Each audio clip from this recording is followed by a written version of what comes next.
Hello દોસ્તો, જય શ્રી કૃષ્ણ. સ્વાગત છે તમારા બધાનું મારી રસોઈ ચેનલમાં. આજે આપણે બનાવીશું સરસ મજાનું મલાઈ પનીરનું શાક. તો મલાઈ પનીરનું શાક બનાવવા માટે આપણે સૌ પ્રથમ એક પેન લઈશું. હવે તેમાં આપણે 1 ચમચી તેલ એડ કરીશું અને અડધી ચમચી જેટલું આપણે જીરું એડ કરીશું અને થોડી જેટલી આપણે તેમાં હિંગ એડ કરીશું.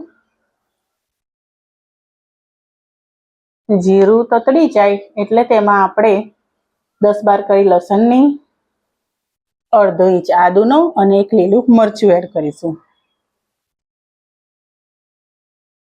અને 1 તજ એડ કરીશું, તમાલપત્ર એડ કરીશું અને મરચું એડ કરીશું સૂકું.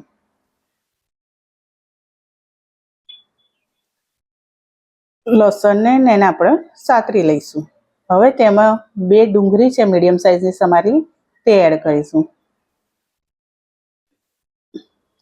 અને 15 થી 16 કાજુ છે તે એડ કરીશું અને 2 મોટા ટામેટા હતા સમારેલા, તે એડ કરીશું. સ્વાદ મુજબ મીઠું એડ કરીશું અને પાણી એડ કરીશું થોડું, અડધો ગ્લાસ જેટલું, અને બધી વસ્તુને સારી રીતે હલાવીને ઢાંકીને 5-1 મિનિટ થવા દઈશું. ત્યાં સુધી આપણે એક વાડકીમાં 1 ચમચી જેટલું મરચું, અડધી ચમચી જેટલી હળદર અને 1 ચમચી જેટલું ધાણા જીરું એડ કરીશું અને આપણે તેમાં થોડું પાણી નાખીશું અને મસાલાને બધાને સારી રીતે હલાવી લઈશું. હવે આપણે જે શાક મૂક્યું છે ચડવા, ડુંગળી ટામેટા ગ્રેવી, એ ચેક કરી લઈએ. તો તમે જોઈ શકો છો બધું પાણી બળી ગયું છે અને આપણે ડુંગળી ટામેટાની સારી રીતે ચડી ગયા છે. હવે તેને એક મિક્સર જારમાં લઈશું. તમાલપત્ર અને તજ કાઢી નાખવાનું છે. ક્રશ થઈ ગયું છે. ક્રશ કરીને આપણે તેને એક ગળણીમાં લઈને ગાળી લઈશું, એટલે જેમાં એ મોટું મોટું રહી ગયું બધું એ નીકળી જાય, એની છાલ જેવું બધું રહી ગયું હોય. આ રીતે બધું ગાળીને આપણે એક હવે પેન લઈશું. તે પેનમાં 1 ચમચી તેલ એડ કરીશું અને થોડું બટર એડ કરીશું, 1 ચમચી જેટલું. બટર ઓગળી જાય એટલે તેમાં આપણે જે મસાલો બનાવ્યો હતો, મરચું, ધાણા જીરું અને હળદરનો, તે એડ કરીશું. પાણી એડ કરવાથી મસાલામાં મસાલો જલ્દી બળતો નથી અને શાકમાં કલર પણ સારો આવે છે આ રીતે એડ કરવાથી. હવે તેમાં આપણે જે ગ્રેવી બનાવી હતી તે એડ કરી દઈશું અને આ બધી વસ્તુને આપણે સારી રીતે મસાલાને મિક્સ કરી લઈશું ગ્રેવીમાં અને ઢાંકીને 5-1 મિનિટ પાછળ થવા દઈશું. તમે જોઈ શકો છો બધું પાણી બળી ગયું છે. હવે તેમાં 1 વાટકી આપણે મલાઈ એડ કરીશું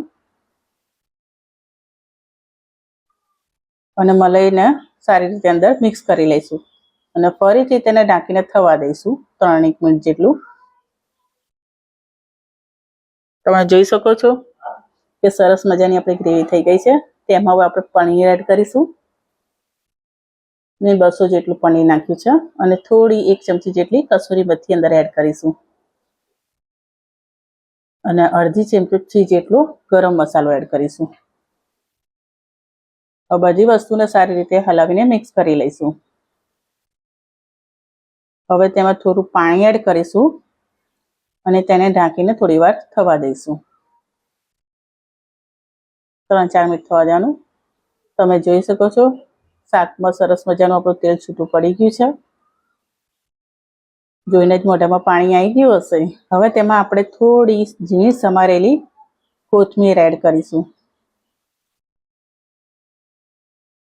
હવે આપણે ગેસ બંધ કરી દઈશું અને થોડી ઉપરથી મલાઈ એડ કરીશું.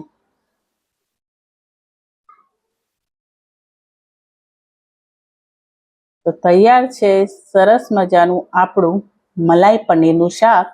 તેને તમે પરોઠા સાથે સર્વ કરી શકો છો. જો તમને લોકોને મારી આ રેસીપી ગમી હોય તો લાઈક કરજો, શેર કરજો અને સબસ્ક્રાઈબ કરજો અને બાજુમાં જે બેલ આઇકન બટન આપ્યું છે તે પ્રેસ કરજો, જેથી આવનારી નવી રેસીપીની માહિતી તમને જલ્દી મળી જાય. જય શ્રી કૃષ્ણ.